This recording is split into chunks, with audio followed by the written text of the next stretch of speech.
you, Avitesh, and over to you now. Thank you.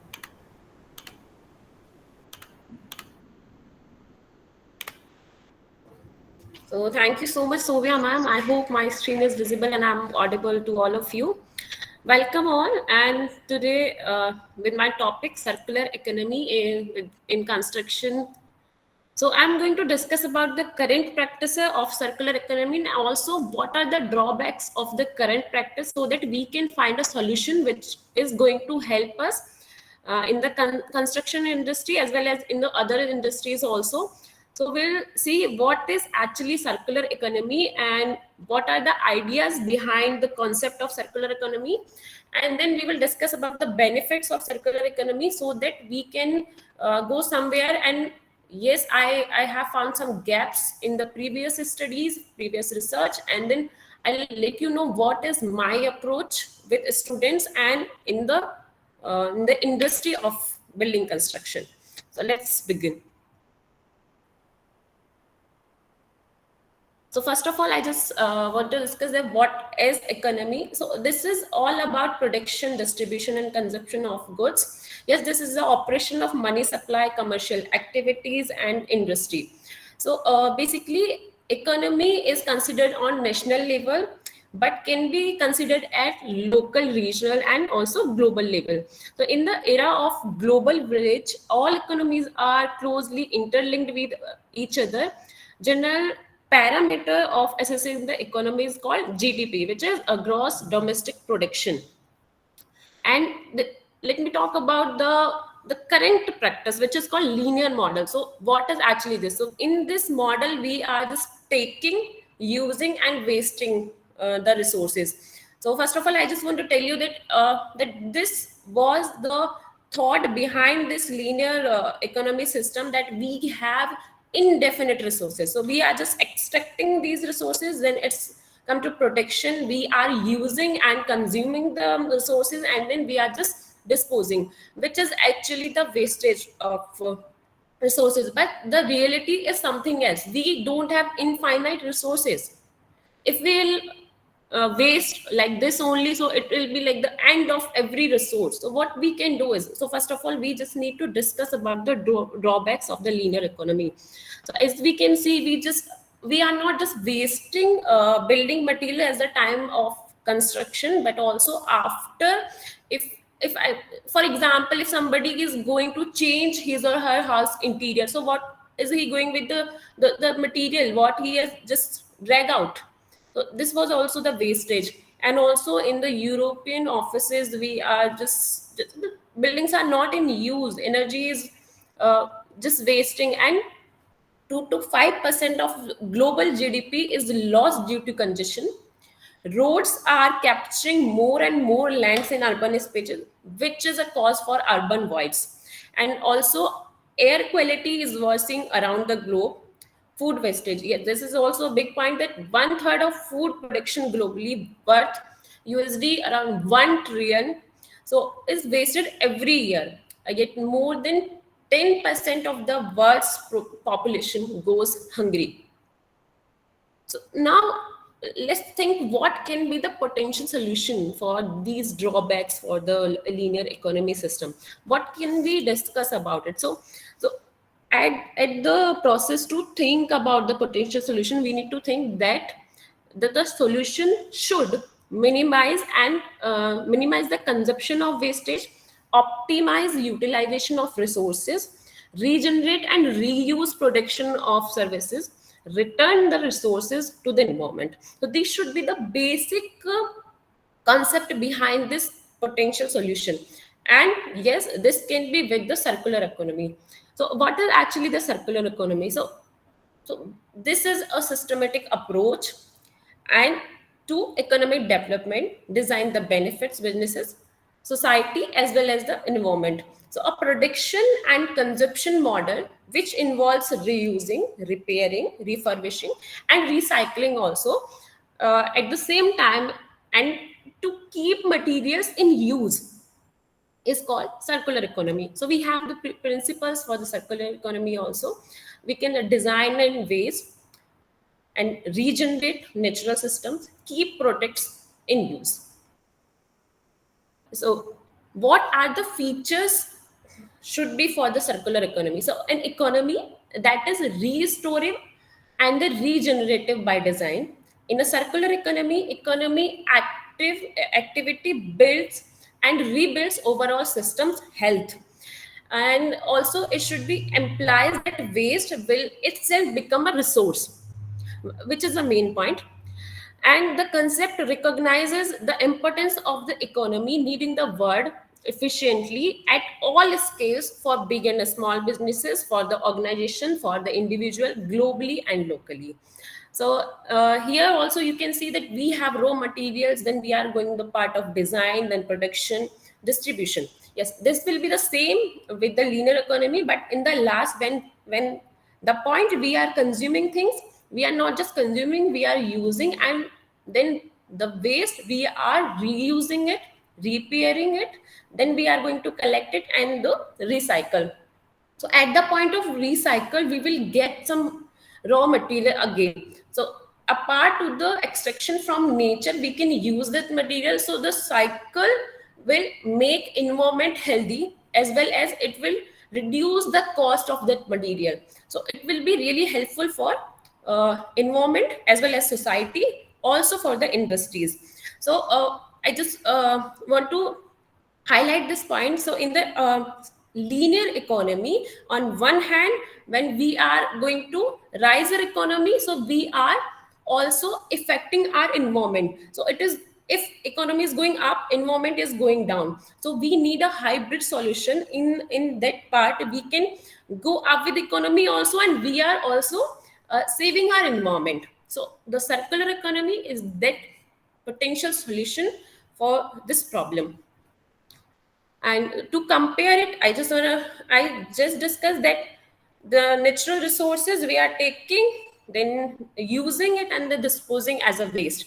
So this is a linear economy, what actually we are practicing currently. In the circular economy, so we have two cycles for circular economy. One is biological and the technological.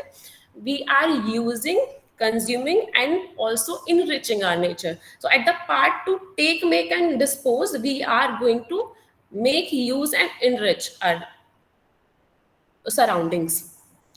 So these are the concept behind the circular economy. So let's start with cradle to cradle. So what is cradle? So basically it is nature to nature. What we are taking from nature, we are going back to it. For example, life cycle. So whatever we are taking from nature, partly by a cycle, it is going to nature. Biomimicry, it is the adaptation of the nature's ideas in our design. So for example, aeroplane is coming from the nature, only the birds thing. And the study of leaf is the actually using for the solar cells. So these comes to the biomimicry. And blue economy, which is related to sea. Yes, if I'm talking about the industrial ecology, so it is a study of materials and energy flow through industrial system. And what is the aim behind industrial ecology is creating closed loop process in which waste serves as an input. So all are these are connected to each other. That for example, natural capital is also refers the word stock natural, which is all about soil, air, water, and all living things. It is also says that we need to recycle, we need to adapt nature's design, and yes, move to a service and flow business model. So all these concepts are saying that we should, if we are taking from nature anything, at least we should nourish in the back, in the return. And at the part of regenerative design, we can say that it is very good for agriculture sector. Secondary products and waste used in another processes as work as nutrients for natural system, and also applicable in many sectors.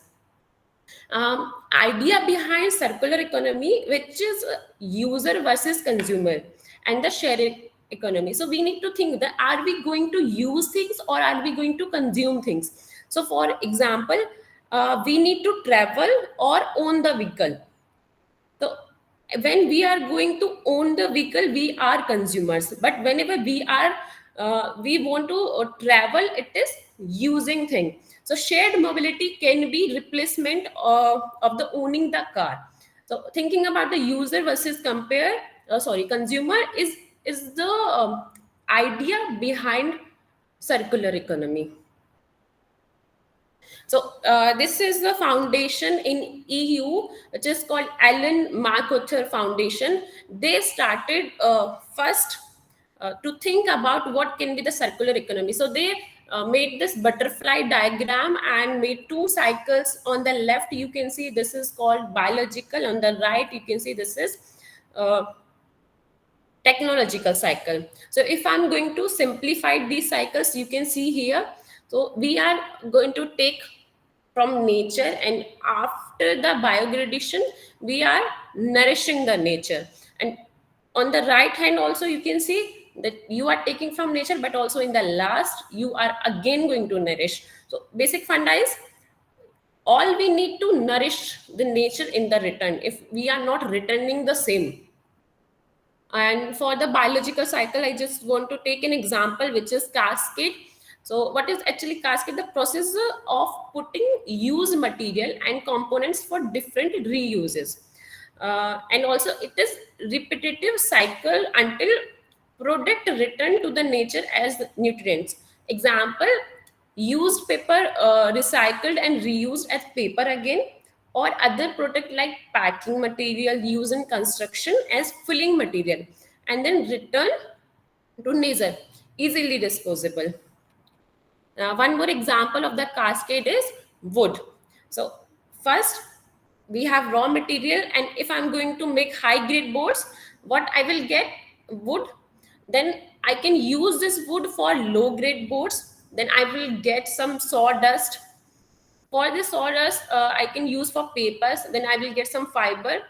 For that fiber, I can do too many things. So that either I can convert in another paper, which can be a low grade paper, or I can just burn it and convert it in energy. So in the last, it will be regenerate, it will be decomposed with the nature and return back to nature. So this is the example for biological cycle.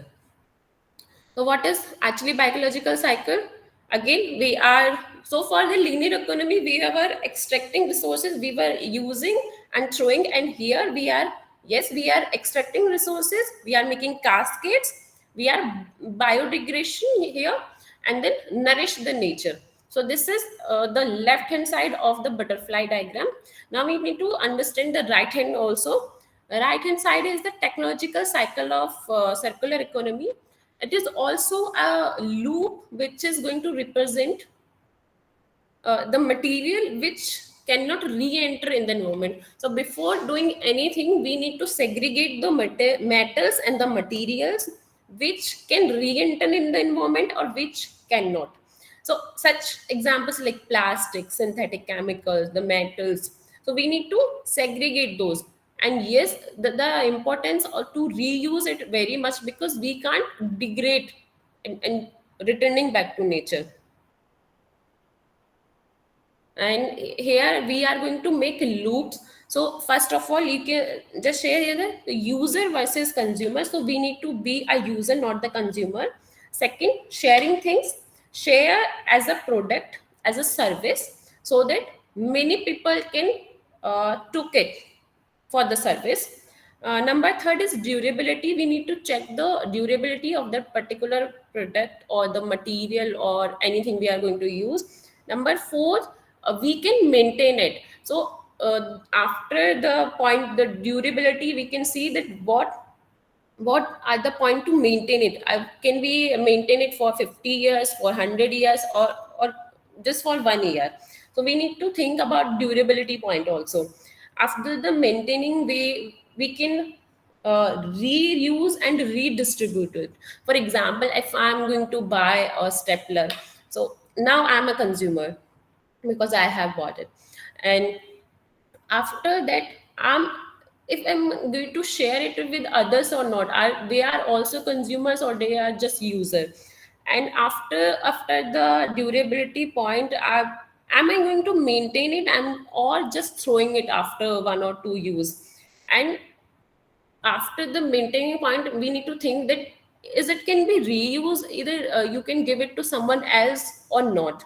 So after the reuse, now the last point is refurbishing, and then it comes to recycle.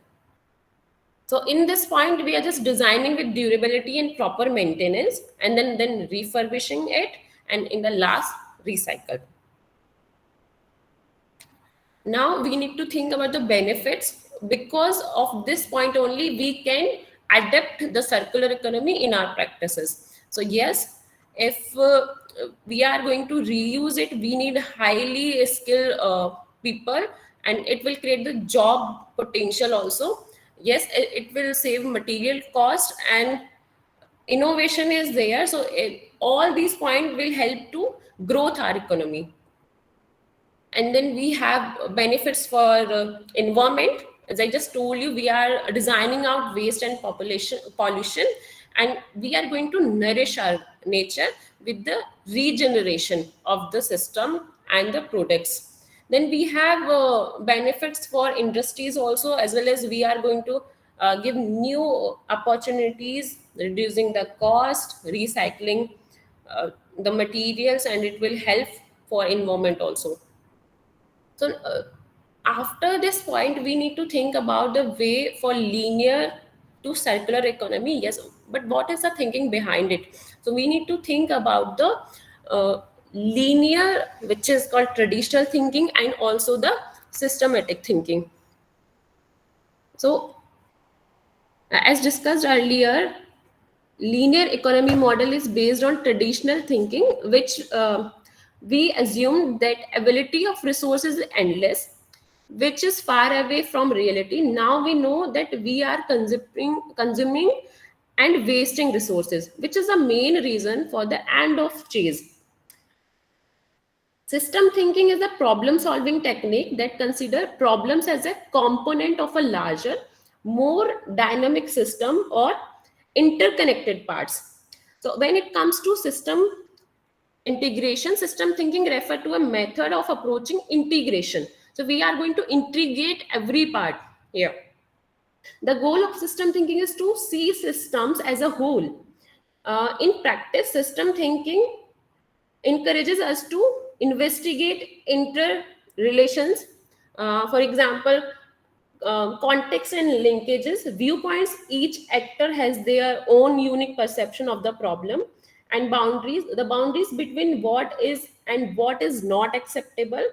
Agreeing on a scope, scale, and what might constitute an environment. So now it's the time where I need to just tell you what are the gaps and what is my approach for circular economy. So I have done many researches behind the circular economy, and I just want to tell you one more thing, that we see the presented model, which is circular economy, not as a ready for practice.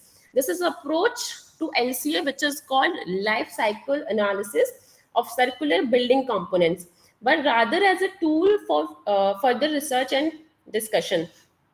So CE implementation in building industry is not happening right now.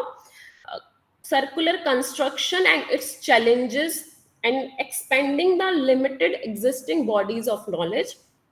So basically, this is an affair. There are few unfair geographical balance of studies carried out among CE actors, government, and institution. So here are barriers also for circular economy in construction field. For example, education and cultural changes, data availability, and policies.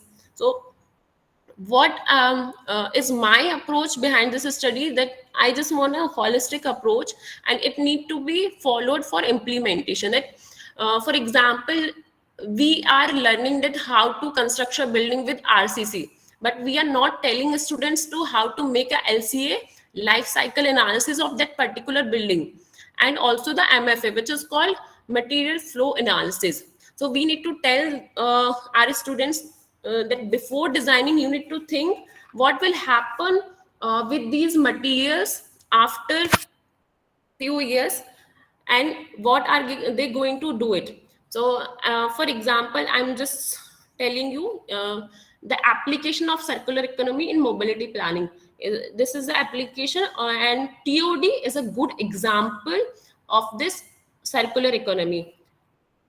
You can say the London walking plan, this is example for circular economy they have used there. And with this CE, the city will invest around 2.2 billion GDP to redesign industry streets. So how they are going to implement it, and this will be really helpful for the surroundings of a human being.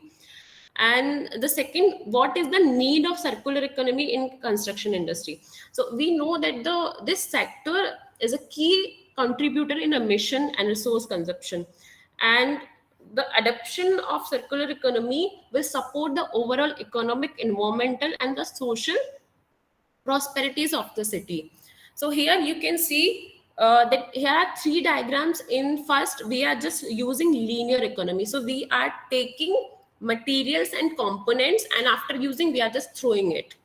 On the second stage, we are taking circular building components. So we are taking components, after the demolishing, we can use those components. So actually, current stage is this, we are on the second position, that we are taking, yes, we are taking components, because we are going with recycle economy, which is the second part. So we need to think about the circular system. So whenever what are we going to construct or the design, we need to keep in mind that each system should be circular. So whatever the components and the material is going to use in that particular building, it should be used after the demolition also. So here I have just one example, which is a stadium, and they just constructed for FIFA World Cup 2. So here I'm just going to highlight the point that if we are going to construct any stadium for the specific event, for example FIFA, and this is not going to happen every month or every year, so this is very specific that they are making it for just for one time thing. So what they can do with this building, let's have a look.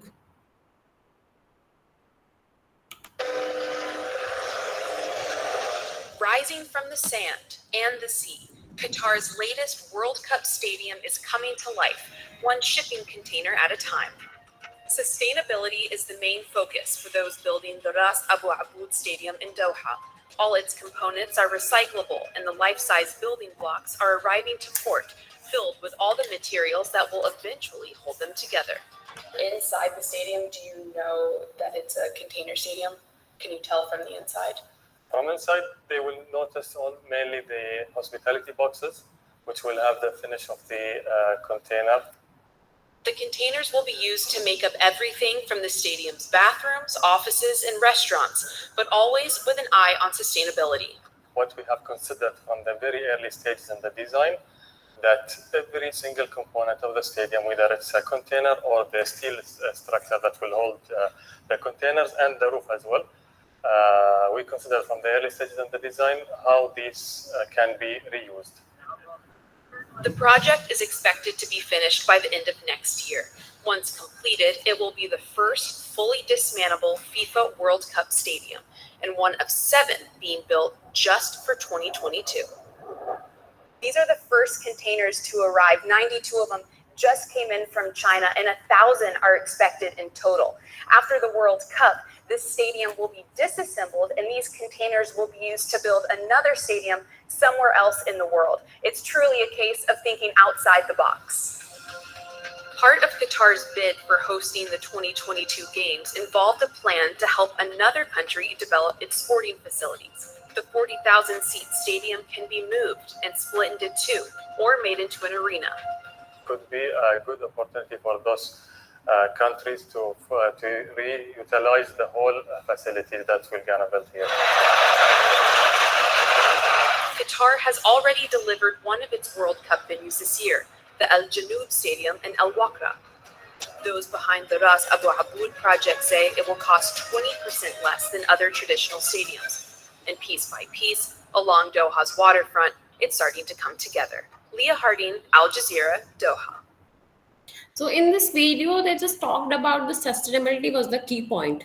So they studied about the LCA. Yes, of course, they took the circular system. So from now you can understand that sustainability was the point, but how they can going to achieve the circular economy system. The stadium they just constructing is a green land, totally green land. So whenever you are going to construct anything on any building, so it can be abandoned thing, and we need to think about cradle to cradle. So what they are going to do next after the match, let's see. And this is the idea which is very good to understand the circular economy system. So basically they are just putting these ship containers and using for another stadiums which can be used for every day.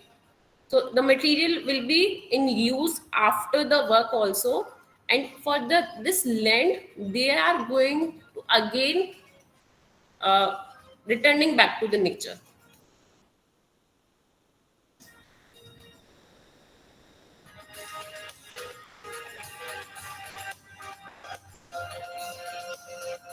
So now it's make a whole cycle. They took a land and then they construct, and after the use of this particular uh, building, and then they are returning it back to nature. So here are the 2 points which are very important. With one was the LCA, second the sustainability. So life cycle analysis is the important for every material, and we need to talk this point with the students also. And this is not important in the construction industry also. This is a systematic thinking approach. It took the whole, when we thought about that the whole systems are one, and we are going to implement it. So in the construction industry it is very important, because this is a key distributor for the emissions. And also in the urban areas we can see that there are many ways that we can use it and save our environment. Thank you.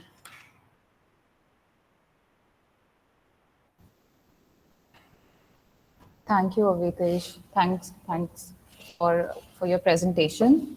And yes, thanks for bringing this topic here, because as humans we tend to become insensitive and uninformed, and kind of start wasting the resources that are available that nature has given to us. And there are these concepts which are really talking about how to minimize the waste and how to recycle them and how to go on the path of sustainability. Uh, so now the forum is open for question and answers. And I also have one question for you. Would you also be looking at the Indian context of the circular economy and how waste is being managed here in India? Because Yes, ma'am. So I'm also looking for it, because I just saw this study in after the 100 or 200 studies, because this is the first building they are working with the circular economy system in Qatar only. In India, there is no building with the circular economy system. Even here, we are unable to see the LCA for buildings. So I'm going and with that approach, that before the construction of any building, we should focus on the LCA.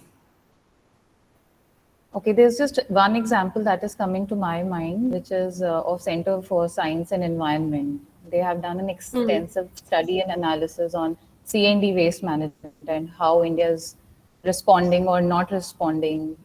1% they say is what is getting recycled of the total C&D waste that gets generated. And so do you think segregating the waste is also something which could be looked at here at So India? here are basically 10 hours we are going to reusing or the recycling, refurbishing, regenerating everything. And in the last, we have 11th hour, which is called a replace. So in the construction industry, we can use it. So whenever we are going to segregate our waste, we need to think about it. We are recycling it, but are we going to reuse it again for the building components, or we just doing another things with that thing?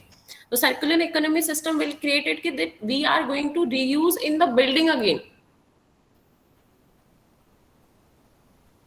Okay.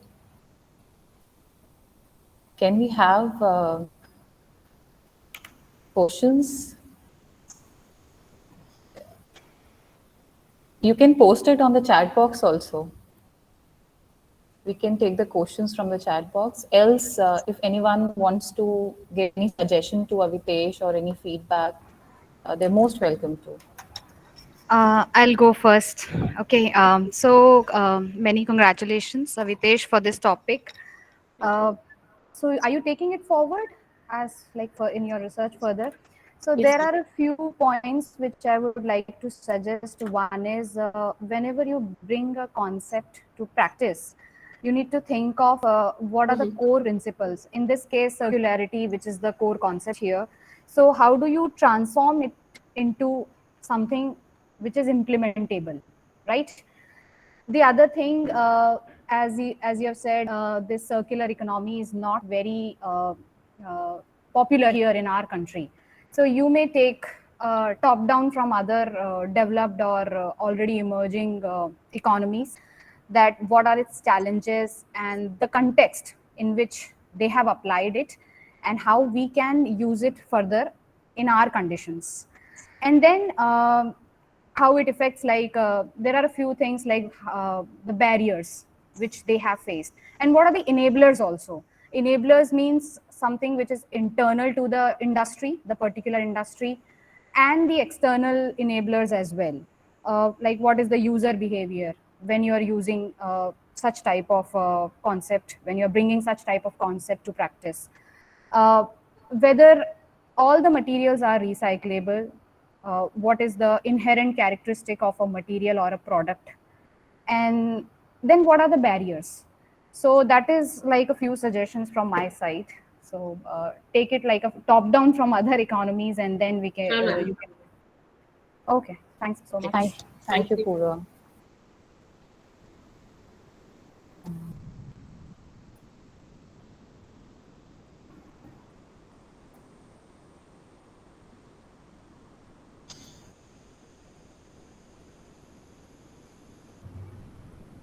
Any more questions or feedbacks?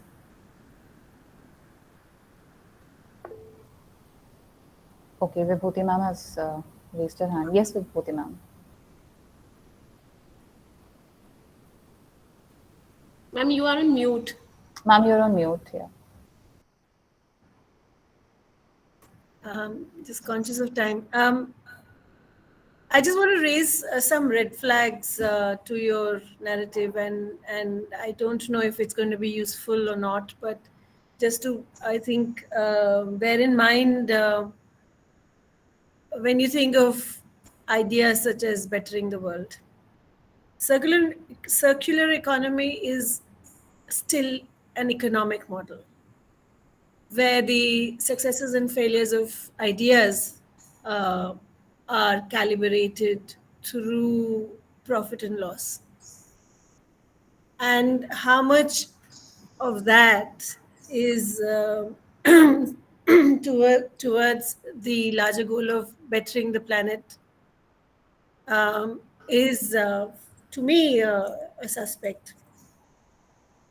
The other concern I have is that the infrastructure that is required to recycle and support this idea of circular economy may be very capital intensive. And that is what we are seeing in Europe as well, that the recycling industry is a money guzzler. And to sustain the recycling industry, you have to keep producing waste. Otherwise, the recycling industry runs in loss. So, yes, so metaphorically, then, a circular economy poses, I'm being a devil's advocate here, poses much more of a threat of us going round and round in circles than, in clean straight lines. this third point I would like to make is that the idea of use economy, that you don't own but you use, has also resulted in many startups like Swiggy, like Uber, which provide you transport on call, food on call, medicine on call, everything on call, so that you don't even have to make an effort to remember what you actually need. So before you need something, it's already there for you to use it. And the pressure of using it is not less oppressive than the pressure of owning it. So we are, in a way, displacing one aspiration of ownership to another aspiration of use. And of course, the consumption is driven to producing waste. I mean, every time we order something from Swiggy, the amount of carton and packaging, and we order from Amazon, and the mountain of packaging that is left behind is a sign of us actually supporting the recycling industry. So it is not something that is a clean economy. And whether there is something called a clean economy, I'm not sure, and whether we need to kind of just think of the basic fundamentals of whether we want to run our world on economic models and capitalist models, of course. The other thing that I find missing, even if we take the idea of economy as something that we are just ill-fated to be with, what I find missing is the repair economy. And why only durable and why not repairable? Okay. Our homes, and this we've talked about in Mud Futures conversations as well, that our homes are deprive agency to the householder to maintain it. Every time there is a fault in our home, like the plumbing doesn't work, electrician doesn't work, we have to start ordering expertise and material to repair it. So there is consumption involved in maintaining. And why can't things be simply repairable or something? Or how do we incentivize skills that are employed in repairing things, like shoes and handbags and things that we know from our childhood. There's a mochi and a key maker and a umbrella fixer in every community. Those are disappearing. They're not really disappearing, they're highly marginalized as not necessary. And so how do we bring those skills back into I liked your metaphor of using the container and thinking out of the box, and if you're using the container, you're still in the box, not thinking out of the box. And this container idea has been going on in how of course there is an example by Akshat Bhatt as well in Delhi, who's used these containers to make mohalla clinics. And in the last decade, there were various examples of mobile libraries in containers. So mobility of a container is, again, I mean, they're made of steel, which is mined material, which is a mined material, So how much of that is... so these are some of the things that I would like to kind of just offer. Thank you, Vibhuti ma'am. Viren sir. Yes, sir. Avitesh, very good idea. Yes, sir. Let me tell you, one of our students only in thesis, Yash, he had made the stadium with a similar kind of mobility kind of a proposal. His thesis was there, so he had referred to this one. And another example of container is also there in Mumbai also, that the whole residential block which is made up of container and can be shifted. So that flexibility component added to dynamism and added to your kinetic kind of a thing is all there. And your idea of sustainability thing is also going on. It's a very good idea. We have to inculcate, or we have to educate these to our students so that they can also take the thing forward also. And as it is, CSC, like what Sobia was saying, is CSC is also making all their buildings. They are actually containing on basically waste, but nobody's now reusing or recycling, for which there is an architect, Manoj, in South. He is making buildings with construction demolition waste. His all buildings are made up of construction demolition waste. So you can also go through that, do research on that, and you will know how the demolition waste is also used. Sheila Dikshit also had used at Sanjay Transport Nagar, had established a factory there where all concrete or demolition waste is being crushed and then reused in some government projects. So these are the things you can also just go through it and have ideas on it. Sure, sir. I will.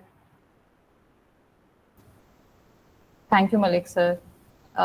We can still have few more questions if anyone has anything to add or give as a feedback. I would request Professor Basavra also to share his thoughts because they're always insightful. No, thank you very much. But to my mind, this is a difficult subject. It's really difficult because, at least in present times, the emphasis on this kind of issues is really there, I would say. But I do feel that such a study, if it has to be really contextually relevant, we have to get back to our own traditions and understand how these kind of principles were already part of the living. And I think you must really study this because there's a kind of backdrop. See, because I think it is always good to sort of, compare, with what was there and what we have now. And, if you go and look into any region of a country, and you will find this kind of principles totally integrated in their way of life. Because, I think perhaps we know our society best from that point of view. And I think this is in the thinking of every generation, passed on to some degree. But I think our present scenario is completely losing the track on this. I'll just give you 2 examples where I was involved. And I must also tell you that I was involved essentially in this kind of traditional building techniques and traditional settlement planning. One was in South Gujarat, in Dams, where bamboo is a naturally growing material. And how they use bamboo, in their life, and still, sustaining the forests of, this tropically, forested areas where bamboo grows naturally. The other one was also in east, in Bihar, especially areas near Begusarai, and these areas which are essentially along the Koshi plains. Koshi is a huge river, but it is also considered as something which is extremely a flat river, which means it periodically, constantly keeps changing its course. And huge amount of, floodplains are affected. And the villagers who are farmers essentially have to constantly keep changing, their settlement. Because a village today, in few years, can become agricultural fields because they have to shift the village to save from the flooding. Now, these kind of societies have developed approaches, where they continuously, reuse the same thing. Their houses are dismantled. Their houses are out of bamboo because each farm had a bamboo grove, even in the earth. And this bamboo is something, which grows naturally. So they use this. And they have also evolved their techniques of using bamboo with contemporary know-how. And they now produce building parts in bamboos which you can sort of simply in a matter of few hours dismantle, bundle it, put it on a little, boats which they have, and transport it to the other side, where they simply disassemble it. Now, to my mind, this also is a kind of, economic compulsion, because every time they cannot really afford to let go their houses, because in one generation they might have to shift 5 or 6 times. So this is something, which I find is extremely important for you to study as a kind of preparatory work for such topics. Because unless you really, understand this coming from our own systems, I think our appreciation of these does not really become natural. So the same thing in dance. Dance is also a kind of hilly area, and bamboos are absolutely abundant, but they don't waste anything out of one bamboo, because they know that the number of bamboos they grow is something which is not everlasting. So if they are using 10 bamboos to construct a hut, then not even a sliver of skin is wasted, because the whole ecosystem there is such that they survive on fish and rice. And the fish in the rivers in dance are so small, they are like a grain of rice. I mean, this kind of fishes survive there. And this is also known as bhatmati.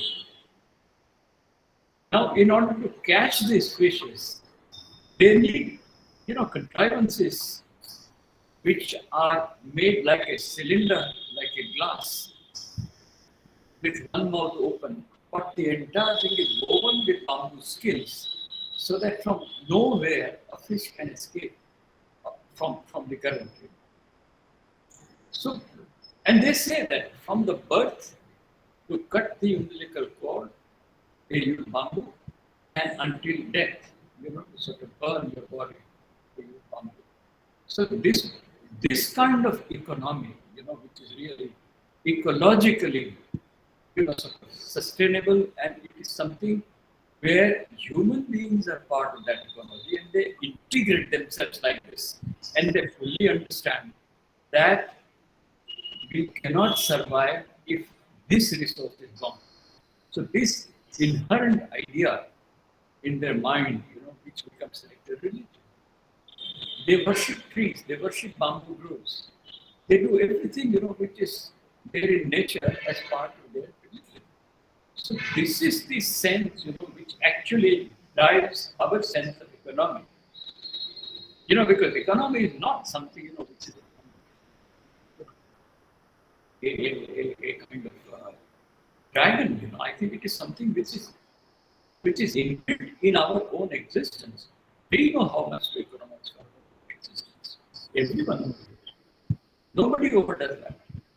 So I think this idea can only come if you put yourself into this kind of situation and try to understand how these issues are tackled in the past. Because what has happened now is that between what we consume and, and ourselves, there is a huge gap because we only consume, we don't know from where it is coming. And after consumption, we simply kill. And we also don't know where we go and what will happen to it. So this is something, which has actually separated us from the entire system, which earlier times it used to be part of everything. So the problems have begun with this. And I think if you can focus on this, so to my mind, every proposition provides some kind of a basis of, of somehow identifying wisdom in history and then go further from there. Because I think it is extremely relevant for us to become contextual. And only that is the way one can really understand all these intricacies of life. This is what I would say. I don't know how relevant that is, but this is what I understand from your topic. Thank you. Thank you, sir. And I'm sure your points, Avitesh is going to, that's going to help Avitesh a lot, all the points. Even I agree to, the models and systems that we are trying to study, be it circular economy or any other model, we have to look back and understand traditional knowledge systems and even the material, the choices of materials for that matter. All these discussions we are also going to have and is actually having through our Mud Futures conclave as well. So, yeah. Anybody else like to ask or give a feedback to Avitesh? Else we'll close the session for today.